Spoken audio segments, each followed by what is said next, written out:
Hello, sisters and brothers. Our devotional for today, for July 31, is a reflection on My Utmost for His Highest, a series of devotionals written and compiled by Oswald Chambers. You can always find the link for the daily devotional at utmost.org. For today's devotional, we'll turn to the opening of the book of James. I'll read verses 2 through 8 of the very first chapter of James. Verse 2. Consider it pure joy, my brothers and sisters, whenever you face trials of many kinds, because you know that the testing of your faith produces perseverance. Let perseverance finish its work, so that you may be mature and complete, not lacking anything. If any of you lacks wisdom, you should ask God, who gives generously to all without finding fault, and it will be given to you. But when you ask, you must believe and not doubt, because the one who doubts is like a wave of the sea blown and tossed by the wind. That person should not expect to receive anything from the Lord. Such a person is double-minded and unstable in all they do. And the title of today's devotional is Becoming Entirely His, focusing on verse 4 of that chapter.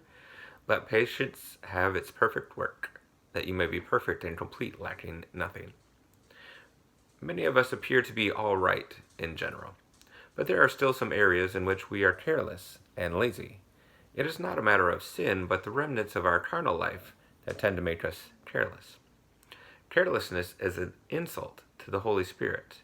We should have no carelessness about us, either in the way we worship God or in the way we eat and drink. Not only must our relationship to God be right, but the outward expression of that relationship must also be right. Ultimately, God will allow nothing to escape. Every detail of our lives is under His scrutiny. God will bring us back in countless ways to the same point over and over again. And He never tires of bringing us back to that one point until we learn the lesson, because His purpose is to produce the finished product. It may be a problem arising from our impulsive nature, but again and again, with the most persistent patience, God has brought us back to that one particular point. Or the problem may be our idle and wandering thinking, or our independent nature and self-interest.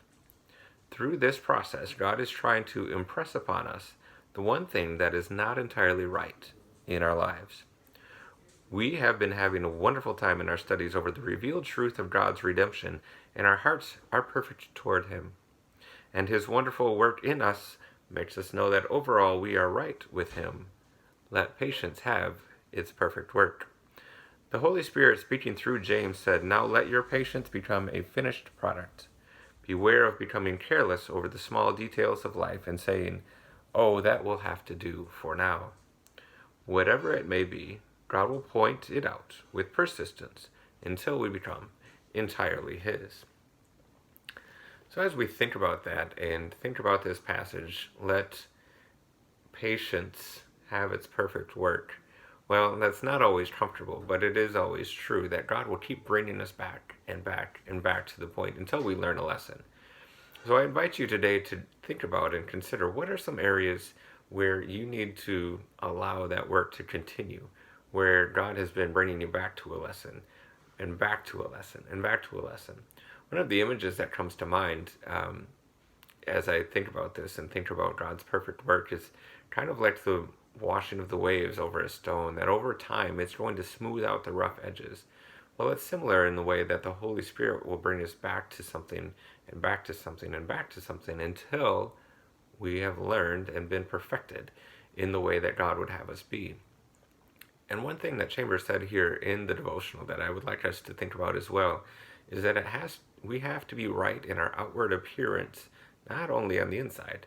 Yes, the inside should lead to the outward appearance, but we have to do both. We have to take discipline over our outward appearance, our outward actions, so that the inside can form its same appearance and same perfection.